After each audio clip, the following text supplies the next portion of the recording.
ఏం కావాలో చెప్పు. డాడీ డాడీ నాకు మంచి మంచి లైటింగ్స్ కావాలి. ఎవరి దగ్గర లేని వెరైటీస్ కావాలి. దాంతో మన హౌస్ మొత్తాన్ని అందంగా డెకరేట్ చేసుకున్నాం.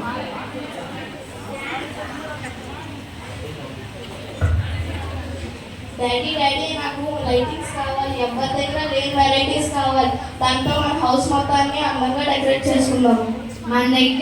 మనం పెట్టే అంత అందంగా ఇంకెవరూ డెకరేట్ చేయలేరు.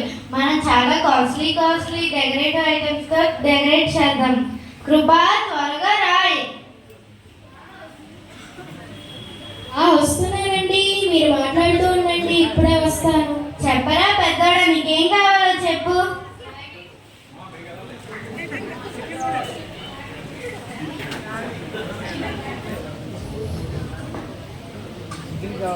డాడీ డాడీ మన క్రిస్మస్ కి మంచి ఫుడ్ ఐటమ్స్ పెట్టాయి.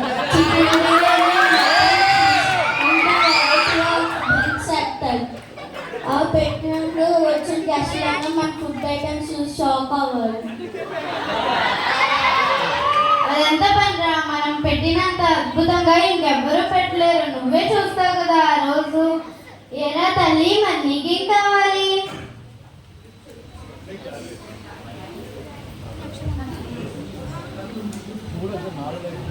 ఏరా తల్లి, మరి నీకేం కావాలి?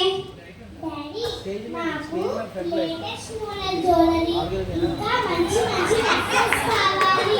ఆ రోజు మా ఫ్రెండ్స్ అందరూ నన్ను చూసి నాలాగా అందంగా వాళ్ళు ఎప్పటికీ రెడీ అవ్వలేరని నన్ను చూసి కులుకోవాలి.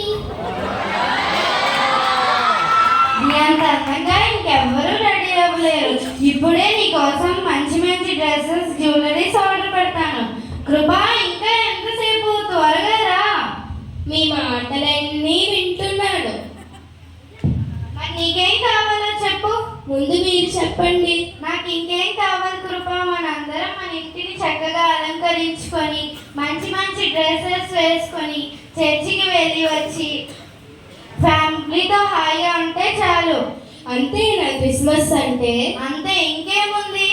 ఇంటికి పంటికి ఒంటికి కంటికి పండగేనా క్రిస్మస్ అంటే? మరి నీవేం చేస్తావేంటి?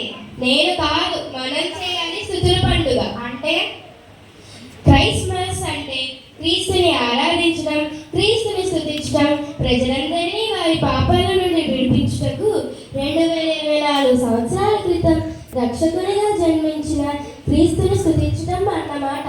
అంతేకాదు, యూదా గోత్రపు కదమసింహముగా రాబోతున్న రాజుల రాజైన యేసయ్య కొరకు సిద్ధపడుట, ఆయన ప్రేమను, ఆయన సువార్తను ఇతరులకు తెలియజేయుట.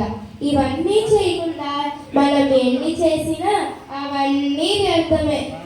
థ్యాంక్ యూ కృప. పెద్దవాడినైనా చిన్నపిల్లలతో సమానంగా ఆలోచించాను. నా కళ్ళు తెరిపించావు. సారీ పిల్లలు, మీరు అడిగిన వాటి అన్నిటికన్నా ముఖ్యంగా మనం ఒక పని చేయాల్సి ఉంటుంది పిల్లలు. మన అందరం కలిసి ప్రార్థన చేసుకోవాలి. అలాగే ప్రభు కొరకు వేచి ఉండాలి. అలాగే అనేకులను ప్రభు మార్గంలో నడిపించాలి. అవును పిల్లలు, మనందరం కలిసి ప్రార్థన చేసుకొని చర్చికి వెళ్దాం. రండి, ప్రార్థన చేసుకో.